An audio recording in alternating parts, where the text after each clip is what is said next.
Olá a todos, eu espero que onde você estiver, no momento e no lugar que você estiver ouvindo essa mensagem, você esteja bem, os seus familiares, as pessoas que você ama estejam bem.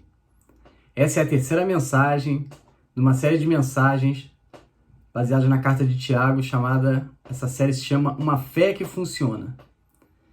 E a mensagem de hoje tem como título Domando a Língua. E ela é baseada na carta de Tiago, no capítulo 3, do verso 1 ao 12. Nós fazemos essas leituras seguindo as leituras recomendadas pelo Lecionário Comum Revisado. E hoje estamos no domingo próprio 19 do tempo comum do ano B.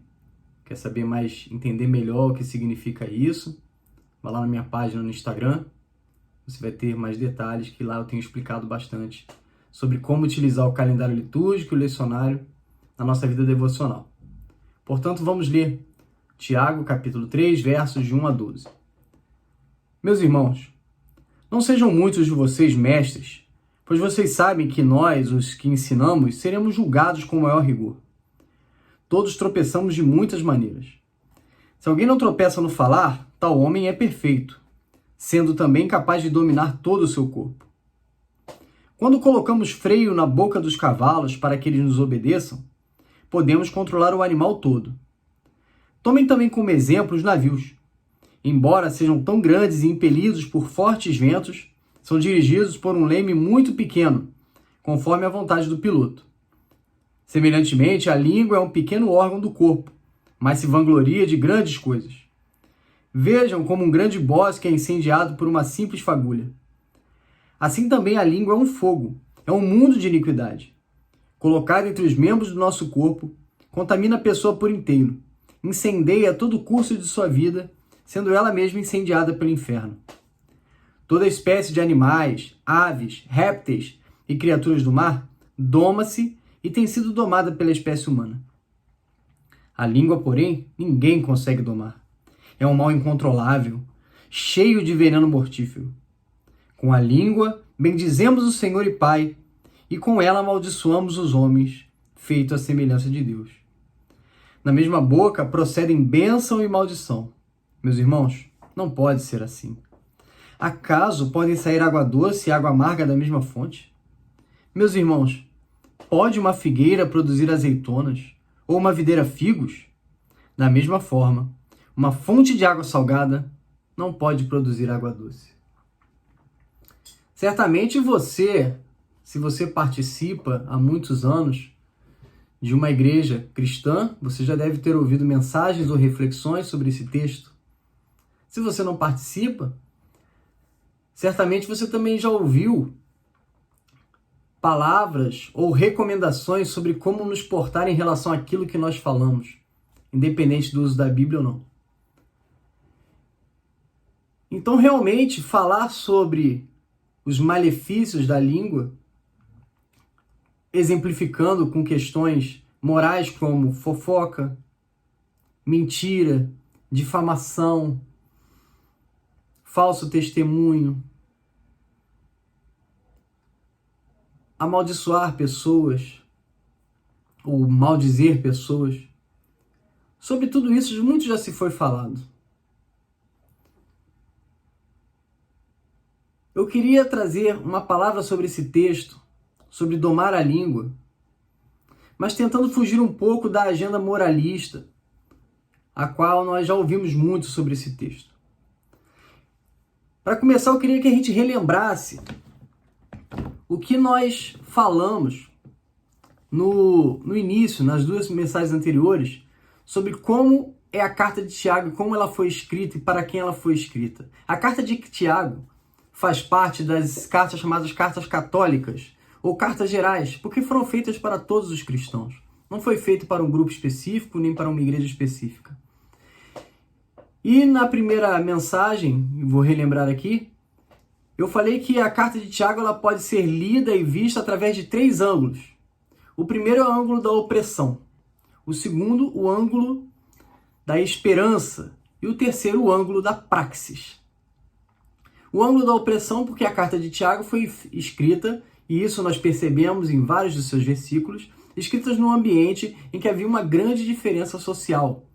pessoas passavam fome, pessoas passavam necessidade, e a maioria delas estava dentro das igrejas cristãs. Então, toda leitura que a gente faz é dentro desse aspecto que a gente pode trazer para a nossa realidade. Vivemos também numa sociedade opressora. O que nos cabe é compreender se estamos numa posição de oprimidos ou de opressores. Em certas situações, talvez sejamos os oprimidos, mas em muitas delas temos sido os opressores.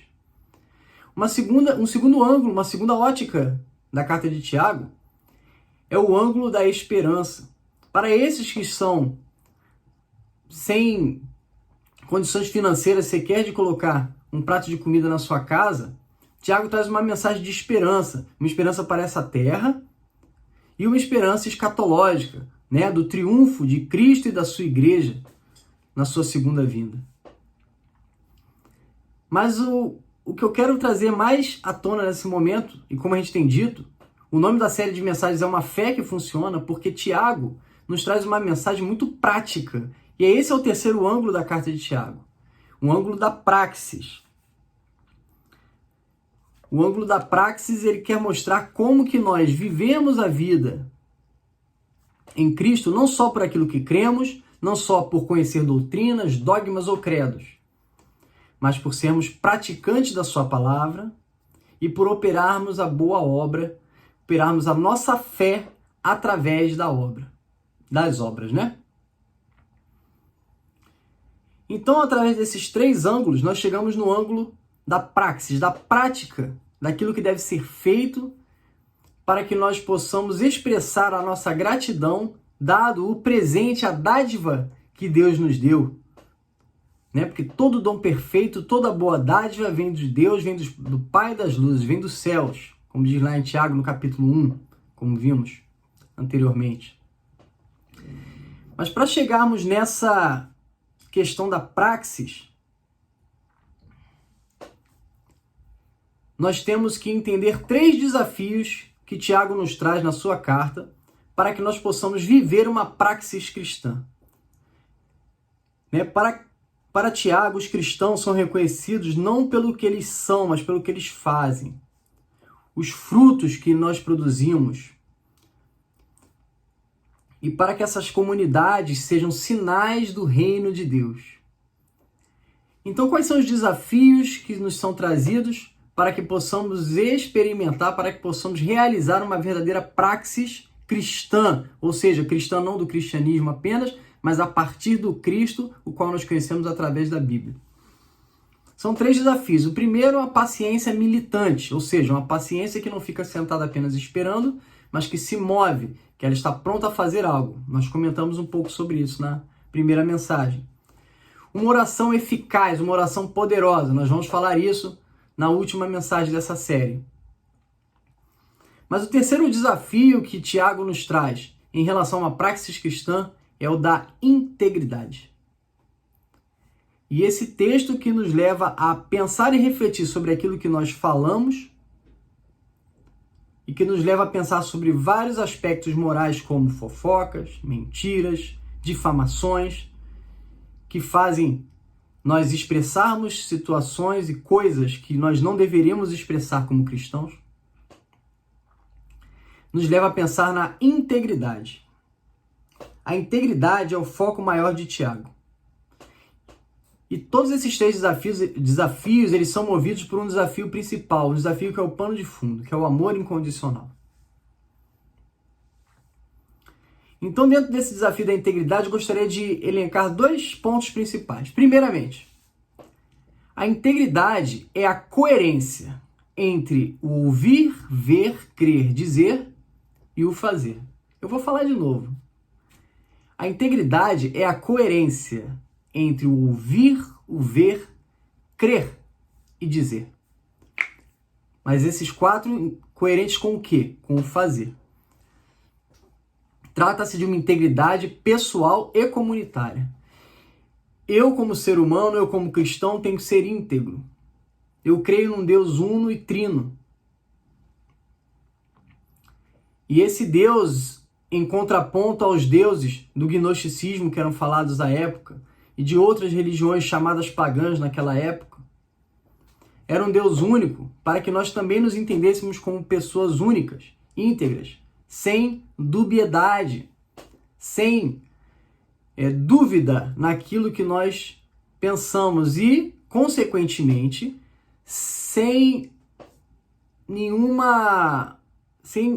observar nada de errado ao vermos algo que falamos em relação àquilo que fazemos, algo em que cremos em relação àquilo que fazemos, algo que ouvimos em relação àquilo que fazemos. A igreja cristã deve ser um sinal do reino de Deus, sendo um modelo diferente de valores desse mundo. Então, aquilo que estamos falando tem refletido aquilo que nós cremos? A forma que nós nos expressamos, e quando eu digo falar hoje em dia, não podemos esquecer que nós vivemos aqui com as redes sociais, onde nós digitamos, onde nós nos expressamos com vídeos, com figuras, com imagens. Então a gente pode ampliar um pouco a língua para o expressar-se. Não é só o falar, mas o expressar-se. A forma que nós estamos nos expressando tem mostrado valores, um modelo de valores diferentes que o mundo nos dá.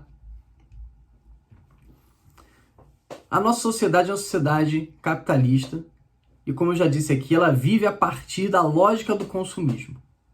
Na lógica do consumismo, nós somos meros produtos. Na lógica do consumismo, nós apenas esperamos aquilo que nós precisamos, usamos e quando não nos serve mais, jogamos fora. Descartamos.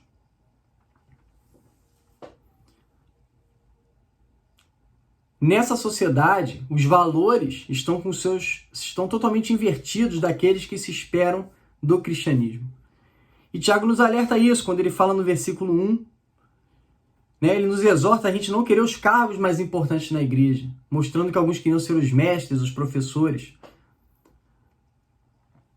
Nós somos rápidos e ávidos em queremos ser aqueles que vão ter as melhores posições, os melhores cargos, estar no melhor lugar em cada âmbito da sociedade e dentro das nossas igrejas também.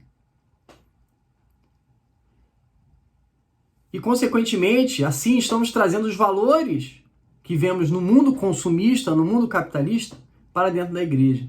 Querendo ser o melhor, mostrar que nós podemos algo através daquilo que nós fazemos ou dizemos, quando na verdade é Cristo que faz em nós a sua obra.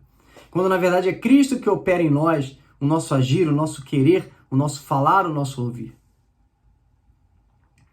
A partir do momento que eu ajo como uma expressão de gratidão, como uma expressão de fruto da boa dádiva que Deus nos deu, as minhas palavras, o meu expressar-se, ele se torna íntegro. Há uma coerência entre aquilo que eu vivo e aquilo que eu penso, acredito, ouço ou falo. Tiago nos exorta a isso. Tiago nos exorta a não fazer acepção de pessoas em favor dos mais ricos, como diz lá no capítulo 2. Tiago nos exorta a não sermos hipócritas, falando mal uns dos outros.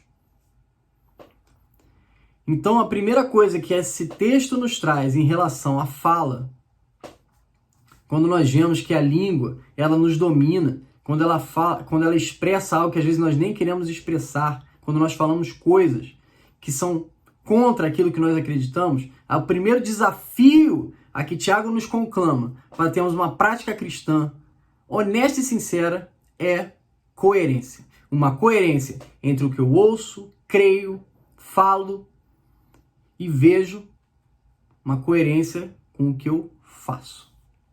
Esse é o primeiro ponto. O segundo ponto que eu já adiantei aqui é que a integridade se reflete numa honestidade pessoal.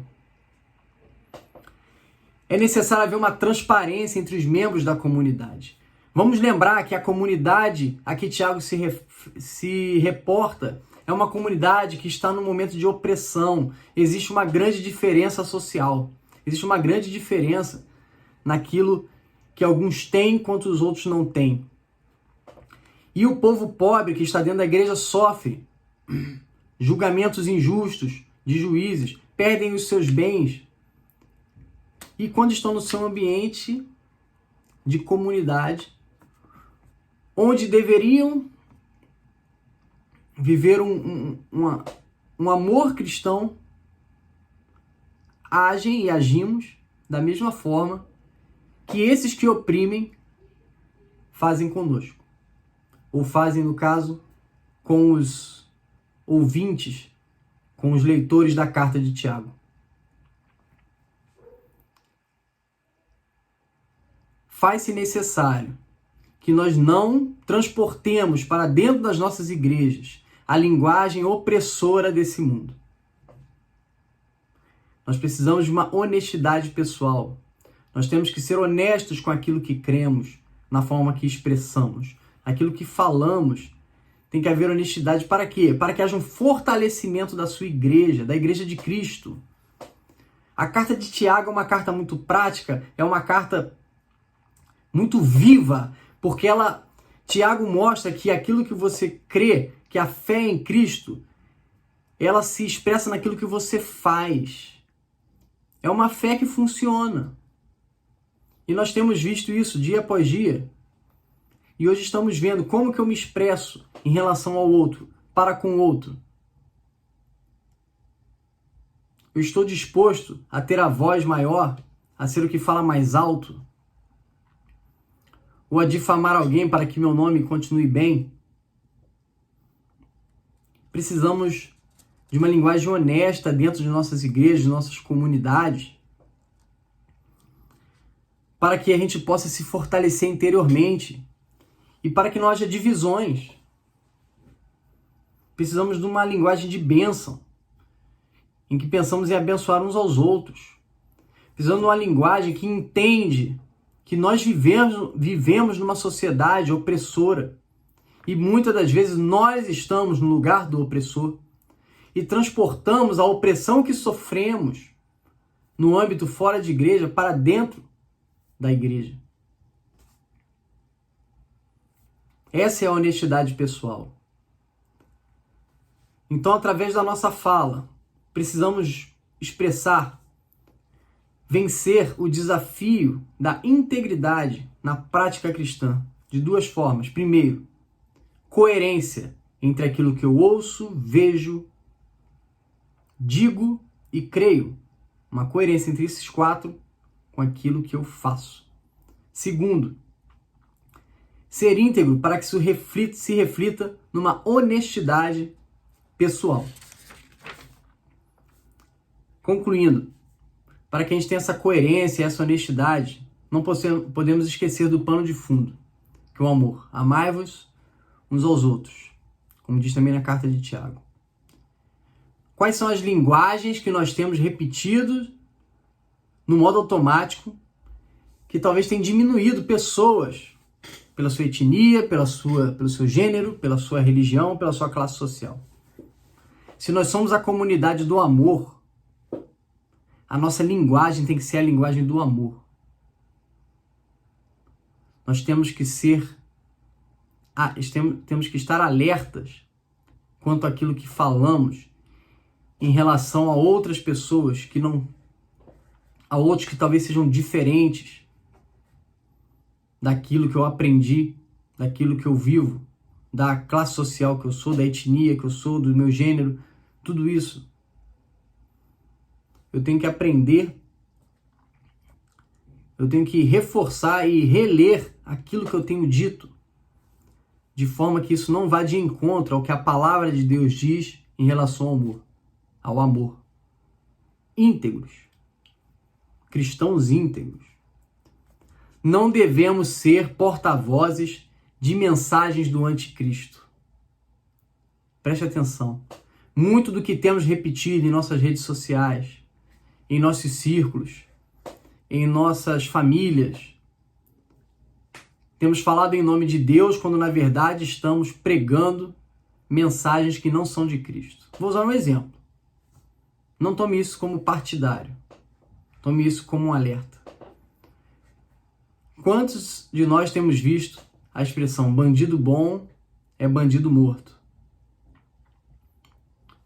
O que essa expressão fala? Quando nós estamos dizendo isso, é uma expressão que abençoa? É uma expressão que amaldiçoa? O que está por trás dessa frase? Qual o desejo oculto nos nossos corações pecaminosos que fazem a gente concordar com essa frase? A língua é como um pequeno leme. O pouco que ela fala, ela nos guia, ela nos desorienta. Sobre esse exemplo específico, há um episódio no livro Senhor dos Anéis, de Tolkien, quando o personagem Frodo está revoltado com o que está acontecendo e pensa, a gente poderia ter matado o Gollum, que é aquele monstro que a todo momento tenta pegar o anel, e ele deixa ele fugir, e o Frodo fica com muita raiva, que acha que ele deveria ter matado ele. E Gandalf diz para ele assim: muitos que vivem merecem a morte, e alguns que morrem merecem viver. Você pode dar-lhes a vida? Então não seja tão ávido para julgar e condenar alguém à morte, pois mesmo os muito sábios não conseguem ver os dois lados. Tolkien era um cristão convicto e utilizou suas palavras num personagem para fazer a gente refletir. O que temos falado tem expressado aquilo que nós cremos? Nós temos nos mostrado como pessoas íntegras, como cristãos íntegros? A igreja evangélica tem se mostrado íntegra dentro da sociedade? Precisamos ser coerentes com aquilo que cremos e aquilo que fazemos. Precisamos ser honestos para que as nossas comunidades se fortaleçam e a nossa língua não seja um fogo que destrua todo o poder que Cristo nos deu. A igreja sobreviverá. Não há dúvida quanto a isso. Mas nós precisamos. Mas ai de nós, se não formos os testemunhos e as testemunhas vivas do poder e do amor de Deus em nós. Que Deus nos abençoe. Amém. Senhor, eu humildemente venho até você nesse dia para lhe dizer obrigado. Você nos mostrou tanta compaixão apesar das nossas línguas. Ferimos nossos vizinhos, nossos amigos e nossas famílias. Refreia as nossas línguas, Deus, para que possamos proclamar amor e não ódio. Erguer as nossas línguas, Deus, para que possamos levantar e não derrubar. Freie nossas línguas, Deus, para que possamos continuar a ganhar mais cidadãos para o reino. Em nome daquele que nos salvou, Jesus Cristo, que oramos. Amém.